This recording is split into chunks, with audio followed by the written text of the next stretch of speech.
여러분 안녕하십니까? LA 사는 친구입니다. 오늘은 6월 3일 수요일입니다. 헬렌 켈러가 말한 명언 중에 이런 말이 있습니다. 나는 합의를 거친 평화를 원치 않는다. 나는 평화를 가져오는 합의를 원한다. 네. 지금 미국은 백인 경찰에 의해 숨진 흑인 사건 때문에 여러 곳에서 전국적으로 시위가 일어나고 있고요. 폭력이 일어나고 있고 약탈과 방화가 일어나고 있습니다. 다행인 것은 점점 시위가 평화로운 분위기로 가고 있다는 겁니다. 많은 지역의 경찰들이 시위대 앞에 무릎을 꿇었고요. 에릭 가세티 LA 시장도 시위자들에게 평화로운 시위를 요청하면서 무릎을 꿇었습니다. 물론 여기에서 무릎을 꿇은 것은 그들에게 항복이나 내가 졌다라는 그런 의미의 무릎 꿇음이 아니고 시위하는 그들의 마음에 동의한다라는 그런 의미이고, 또 하나는 죽은 흑인을 애도한다라는 그런 의미의 무릎 꿇음입니다. 콜로라도주 덴버 경찰시장은 평화로운 시위를 요청하면서 시위대들과 같이 팔짱을 끼고 같이 행진하는 모습, 이런 모습들이 이제 보이기도 했었죠.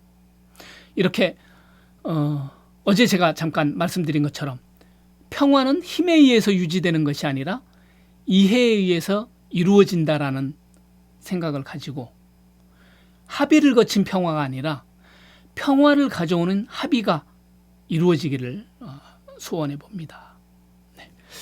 6월 3일 오늘도 캘리포니아와 LA를 중심으로 지금 계속되고 있는 이런 시위 사태에 관련된 이런 내용을 중심으로 여러분들에게 같이 한번 말씀을 나눠보도록 하겠습니다. 먼저 코로나 현황 살펴보겠습니다.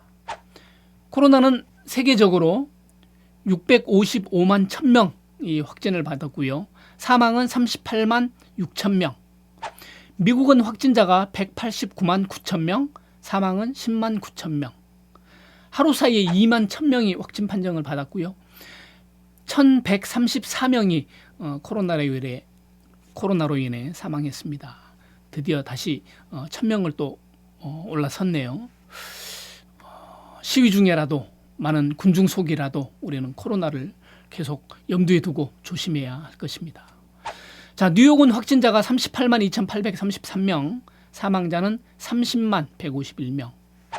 캘리포니아는 확진자가 11만 8944명, 그리고 사망자는 4375명. LA 카운티는 확진자가 5만 7222명, 사망자는 2448명. 오렌지 카운티는 확진자가 6678명, 사망자는 158명입니다. 흑인 조지 플로이드의 사망 사건 때문에 미국 전역이 지금 시위를 하고 있고요. LA에서도 지금 연일 시위가 계속되고 있습니다. 어제 헐리우드하고 다운타운, 그리고 행콕팍 LA 시장 관저 앞에서 시위들이 벌어졌는데 대체로 폭력이나 약탈 없이 평화로운 시위로 끝났습니다. 이렇게 시위는 지금 연 8일째 계속되고 있는데 폭력은 점점 줄어들고 있고요. 대신 시위하는 장소라든지 시위하는 건수들은 지금 계속 늘어나고 있다라고 합니다. 그만큼 이 시위의 어떤 당위성이라든지 필요성을 많은 사람들이 공감하고 있다라는 얘기인 것 같고요. 미국뿐만 아니라 영국의 런던에서도, 그리고 독일과 스위스의 미국 대사관 앞에서도 이런 시위들이 지금 일어나고 있습니다. 전 세계적으로 이런 인종차별에 항의하고 흑인들의 인권을 옹호해야 한다라는 목소리들이 계속 나오고 있습니다. 오렌지 카운티에서도 지금 애너하임, 뉴포트 비치, 가든그로브 이런 데서 지금 시위가 열리고 있습니다. LA 카운티뿐만 아니라 오렌지 카운티에서도 이렇게 점점 확대되고 있는 분위기고요. 조지 플로이드의 추모 행사가 내일부터 9일까지 지금 계속된다고 합니다. 그래서 이 추모 행사를 계기로 이 시위가 더 확산될지 혹은 추모 행사가 끝남으로 인해서 시위가 사그러들지 앞으로 일주간이 고비라고 합니다. 일주일 동안 지켜보면서 경찰이라든지 행정부, 정부에서는 어떻게 나올지 이것 또한 관건인 것 같습니다.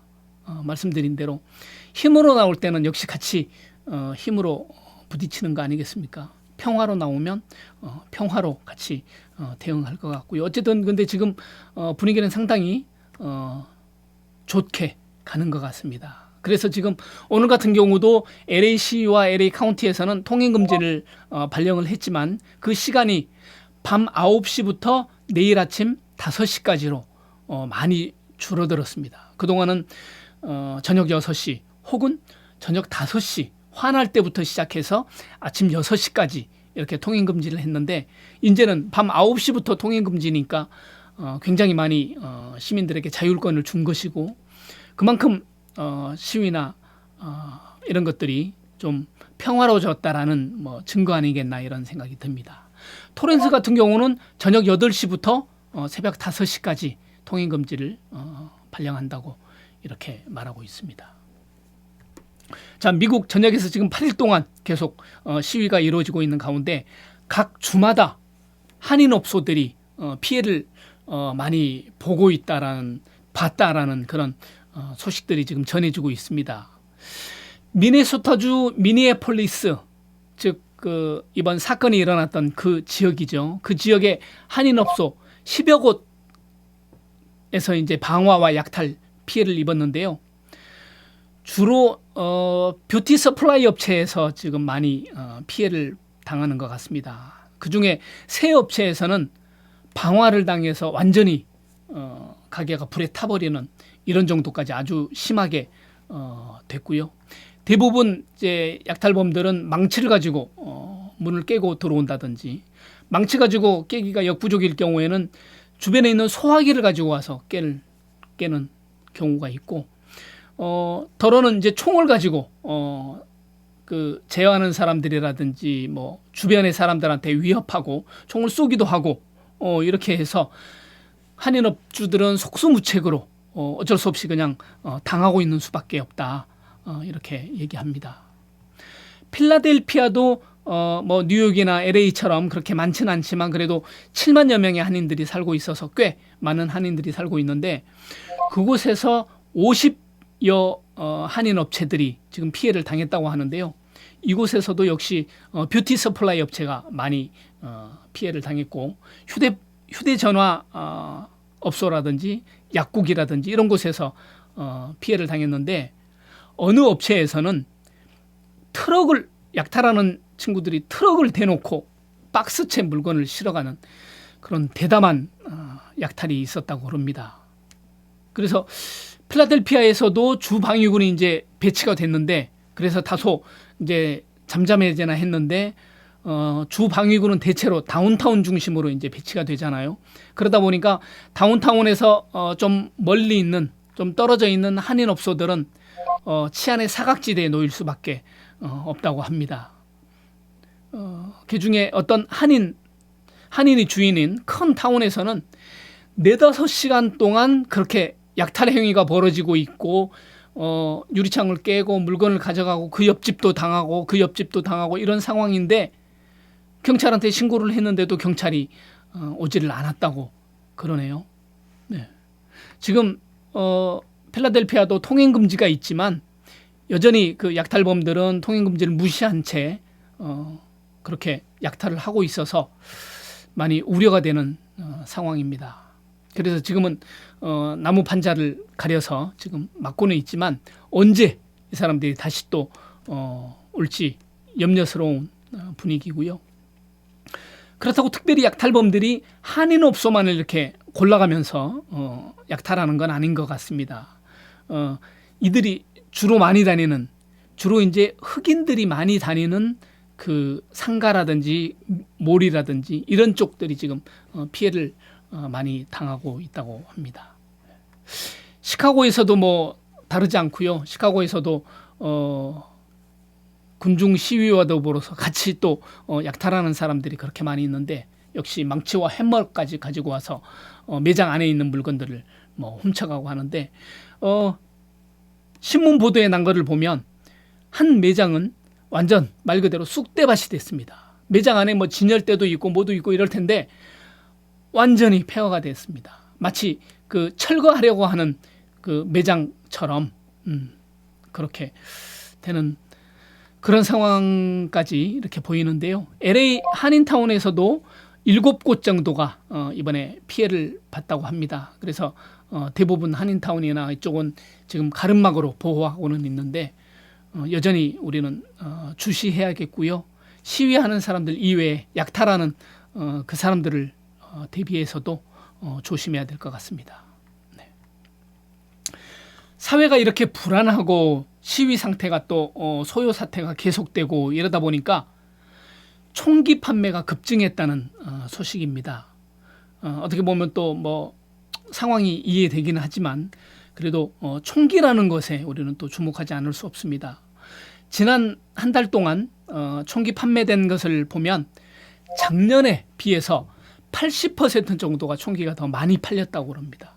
그만큼 사람들이 불안하기도 하고 뭔가를 준비해야겠다라는 생각들이 드는 거죠. 그래서 총기 제조업 회사들 이런 데 주식은 지금 주식시장에서 계속 연일 계속 주가가 상승하고 있다라는 그런 보도입니다. 나중에 저도 한번 정리 한번 하고 싶은데요. 미국 사회에 있어서의 총기 사고도 인종차별뿐만 아니라 인종차별도 같이 엮어지면서 굉장히 많은 그 사고들을 내고 있는데 참 위험하고 조심스러운 일입니다. 네. 자, 지금 인종차별 관련해서 그리고 흑인들의 인권 관련해서 지금 시위가 일어나고 있고 이러고 있는데 인종차별 발언을 자주 했던 아이오와주의 공화당 구선 하원 의원이 연방 하원 의원이 스티브 킹 하원 의원이 프라이머리에서 패배해서 하원직을 잃게 됐다고 합니다. 지금 계속 이런 그 시위들 이런 구호들이 지금 나오고 있잖아요. 전 세계적으로 구선 의원 하면 속된 말로 이름만 걸어도 당선이 될 만한 그런 지명도인데 예비 선거에서 뭐 패배했다라고 하는 거는 지금 이런 상황들과 결코 무관한 것 같지 않다 이런 생각이 듭니다. 그만큼 우리 사회는 인종차별에 대해서 안 좋게 생각하고 있고 흑인들의 인권도 존중해야 된다라는 이런 의식들이 점점 높아지고 있는 거 아닌가 이런 생각을 합니다. 자, 제가 준비한 건 여기까지고요. 저는 내일 다시 여러분 뵙도록 하겠습니다. 지금까지 LA 사는 친구였습니다. 감사합니다.